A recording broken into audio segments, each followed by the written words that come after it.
Modern transport is changing, and British Hovercraft Corporation's SRN4 is now in regular service, carrying 254 passengers and 30 vehicles at speeds of 70 miles an hour. Bringing new standards of speed and comfort, the 180-ton craft operates day in, day out, 40-minute schedules across the English Channel, and suddenly the channel is half as wide. With Hoverloid, 2 SRN4s are in service year-round between Ramsgate and Calais, a distance of about 32 miles right across the notorious Goodwin Sands, exposed at low tide. Again, with 2 SRN4s, British Rail Sea Speed also operate year-round, but from Dover to Boulogne, this being about 30 miles. Sea Speed also schedule operations between Dover and Calais, the shortest channel crossing of only 26 miles, and taking just 30 minutes by hovercraft. But what does this unique form of modern transport mean to the passenger?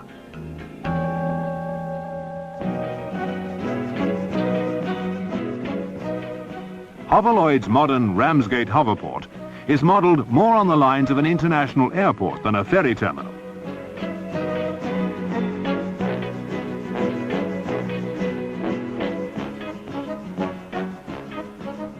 As well as check-in, customs and immigration facilities, it boasts duty-free shops, banks, restaurants, bars and spacious departure lounges.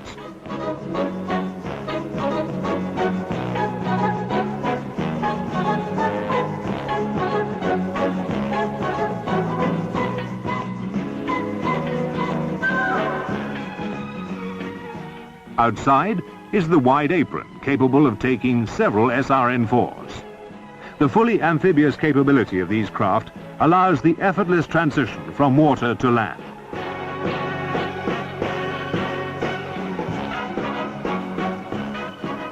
There is no mooring necessary with the SRN4, and passengers and cars disembark simultaneously within seconds of arrival.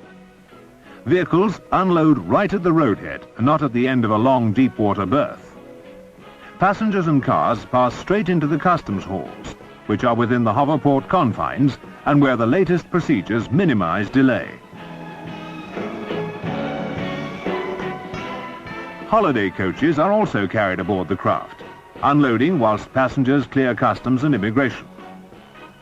With its disregard for tidal conditions, fore and aft vehicle loading and unloading, separate passenger exits and almost total self-reliance on built-in systems for ramp, stair and door operation, the SRN4 offers the fastest getaway in international travel.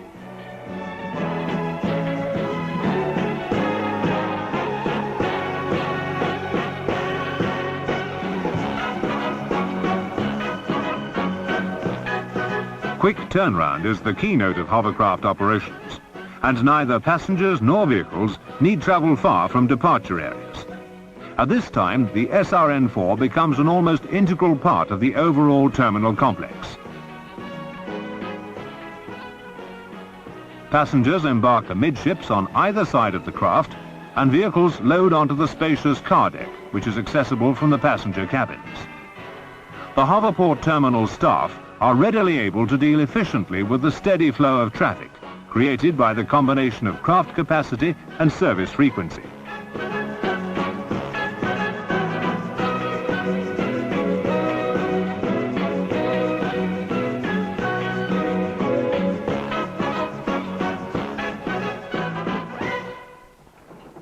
Vehicles are steadied aboard the SRN4 by means of webbing straps secured to the wheels.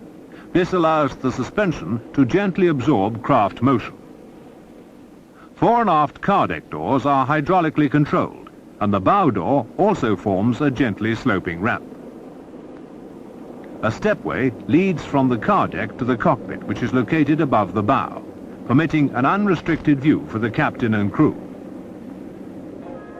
As the 4 Rolls-Royce gas turbines unobtrusively come up to full power, the SRN4 rises up on its 8-foot-high skirt and glides down the ramp, across the sand, and begins its 40-minute hover to France. Whilst speeds of up to 70 miles an hour are achieved, normal block speeds are of the order of 50 miles an hour. still more than twice as fast as conventional ferries. Meanwhile, passengers are relaxing in spacious airline-style seating, perhaps sipping drinks brought round by a hostess. Large windows provide a panoramic view for all passengers, and the fully ventilated cabins are light and airy. Modern navigational aids ensure direct routing even under the most adverse conditions.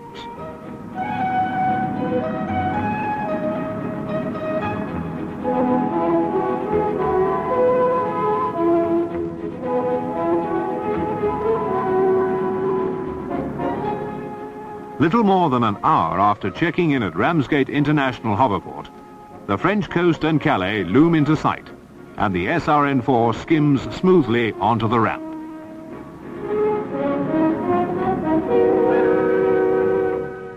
As at Ramsgate, a new terminal has been built at Calais, again with all the necessary facilities, including a downtown bus link.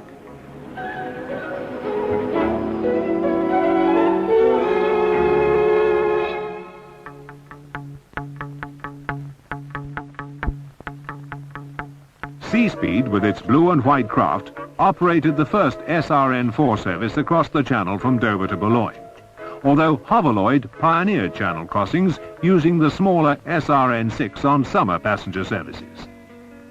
Between them, both operators have proved the feasibility of cross-channel hovercraft operations. The configuration of Seaspeed's SRN4s is again for 254 passengers and 30 vehicles. Like Hovercraft, Seaspeed operate year-round cross-channel services, which means that rough as well as smooth weather is encountered, especially in winter.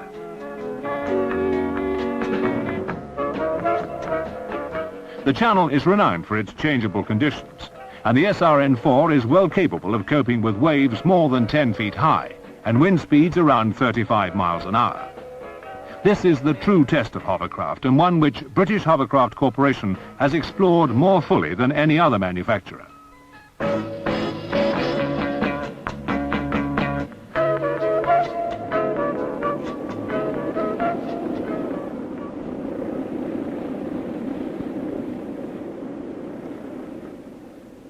The Proteus engines, well proven in a marine environment, provide nearly 14,000 horsepower and drive 19-foot diameter propellers that are specially designed for hovercraft, with low noise levels in mind.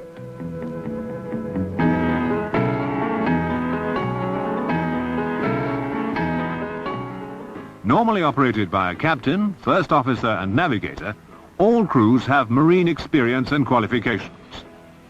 In typically rough conditions, the SRN4 starts its northward journey through rolling surf before meeting mid-sea conditions, but hovers through easily. The motion of a fully amphibious hovercraft on rough water is quite different from that of a conventional displacement vessel through it.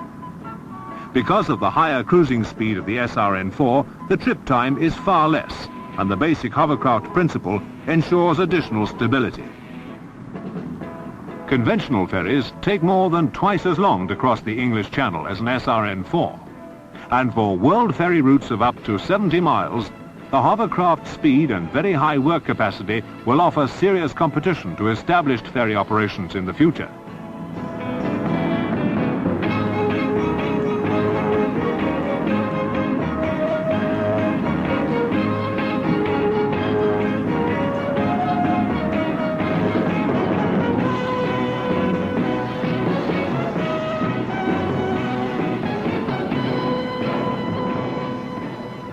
The cushion of air contained by the flexible skirt absorbs the high loads generated by rough weather.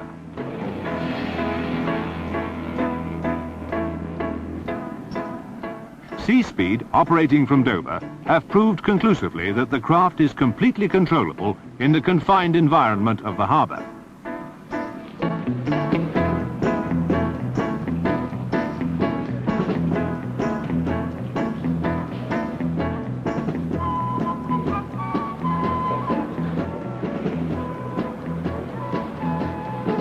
Early worries were soon effectively disproved, and the SRN4 has shown how easily this, the world's largest and fastest hovercraft, can maneuver in really confined spaces on land or water.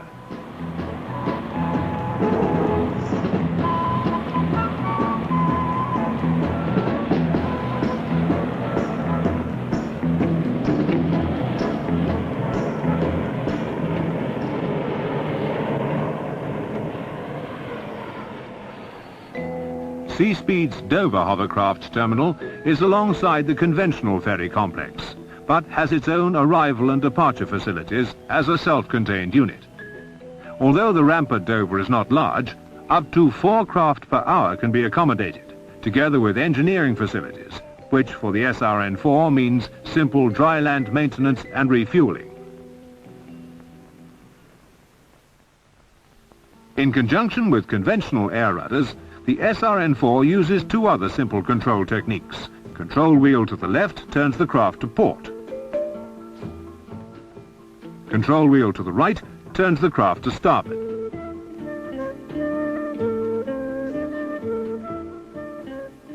Moving the control wheel forward accelerates the craft, backwards to slow down.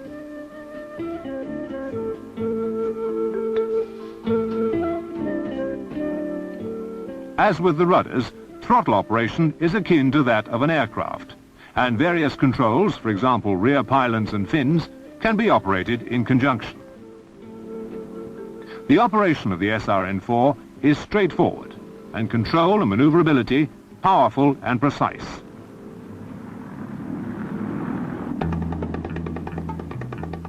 Over 100,000 hours of operational experience, with many craft types in every known climatic and geographic condition from the tropics to the Arctic, preceded the SRN4 into service. All 5 continents have been arenas for extended trials, tours and see-it-in-action demonstrations by BHC real hovercraft. Tested in fine weather and foul, over rocks, swamp, scrub, ice and snow, as well as dry land and water, BHC hovercraft operate in many differing utility and defense roles from North America through the Middle East to Australasia. It is this hard-won experience that has led to the SRN4 and put British Hovercraft Corporation in the forefront of hovercraft technology as unrivaled world hovercraft leaders. SRN4, a new transportation system for a new world.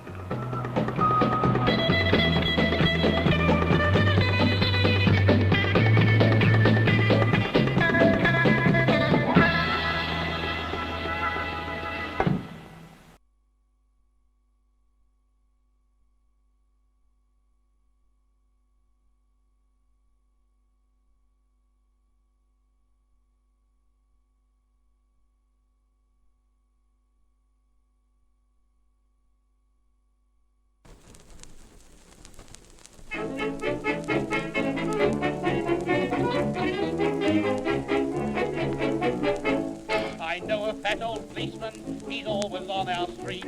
A fat and jolly red-faced man, he really is a treat. He's too kind for a policeman, he's never known to frown, and everybody says he is the happiest man in town.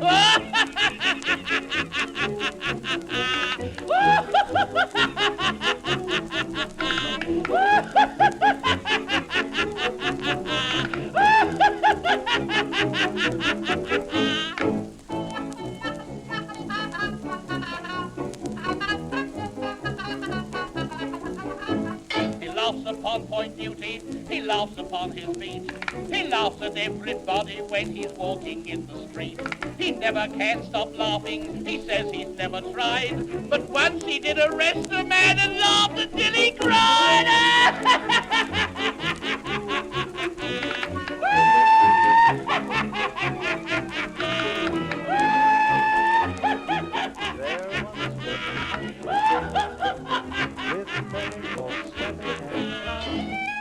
And the other birds in so many words said, get out of town. Get out, get out, get out of town. And he went with a quack and a waddle and a quack in a flurry of eider down.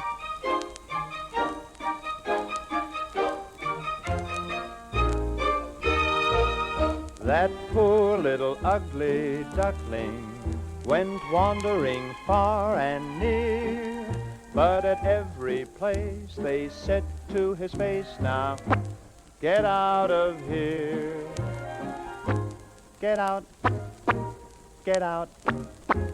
Get out of here. And he went with a quack and a waddle and a quack and a very unhappy tear.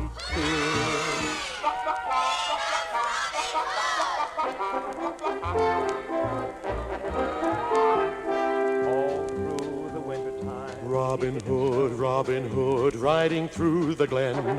Robin Hood, with his band of men. Feared by the bad, loved by the good. Robin Hood, Robin Hood, Robin Hood. He called the greatest archers to a tavern on the green. They vowed to help the people of the king. They handled all the trouble on the English country scene and still found plenty of time to sing. Robin Hood, riding through the glen. Right, said Fred, both of us together, one each end and steady as we go. Tried to shift it, couldn't even lift it, we was getting nowhere, and so we had a cup of tea, and right, said Fred, give a shout for Charlie, up comes Charlie from the floor below. After straining, even and complaining, we was getting nowhere, and so we had a cup of tea, and Charlie had a think, and he thought we ought to take off all the handles and the things what held the candles, but it did no good. Well, I never thought it would. All right, said Fred, have to take the feet off to get them feet off, wouldn't take 'em out. Took its feet off, even took the seat off, should have got us somewhere, but no. So Fred said, let's have another cup of tea, and we said, right on.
meet a giant in a maxi skirt. Minister of Transport Richard Marsh among VIPs at this royal send-off to Seaspeed, British Rail's cross-channel hovercraft service for passengers and cars. Dover's new hoverport is an extension of the existing car ferry terminal. Now the Princess and Lord Snowdon board the giant Mountbatten-class machine. With 4 Rolls-Royce gas turbines pumping air within the surrounding skirt, her 160 tons are lifted onto a 7-foot air cushion.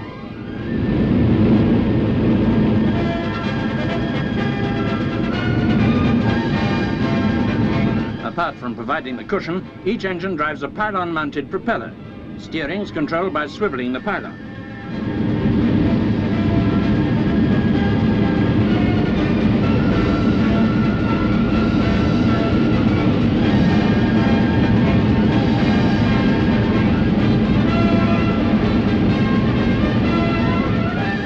Down the ramp, and we're airborne on the water with 26 miles ahead of us to Boulogne. As well as 30 cars, there's accommodation for nearly 260 passengers.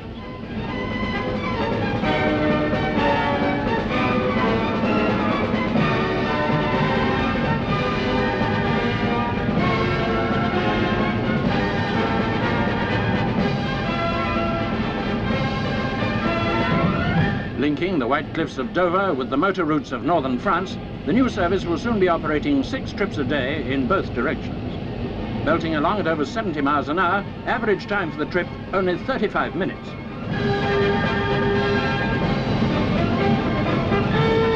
It may not always be the smoothest means of travel, but don't forget it's only 10 years since hovercraft left the drawing board. This giant ferry is still virtually a prototype.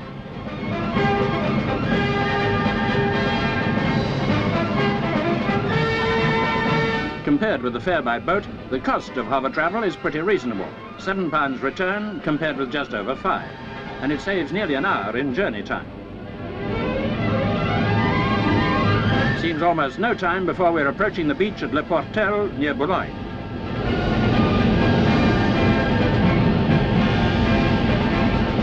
Princess Margaret chats with Sir Christopher Cockerell, inventor of the whole hovercraft idea.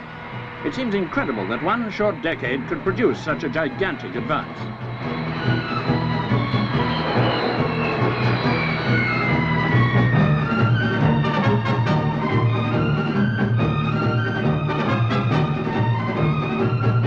To take a small car by hover ferry costs about 50 bob more than by ship. Soon after the Princess's arrival, she gave permission for the craft to bear her name. A royal accolade for a service which, in her own words, makes our world even smaller and brings different peoples closer together. Certainly the French people have shown tremendous interest in it, though I imagine de Gaulle may have mixed feelings. A British invention from the beginning, no other country has ever attempted to build such a large hovercraft as this.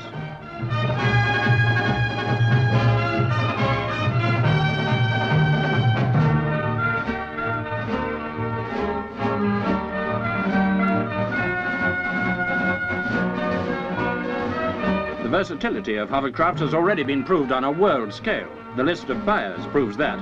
Now to its many roles is added the largest job it's ever undertaken, transportation on the grand scale.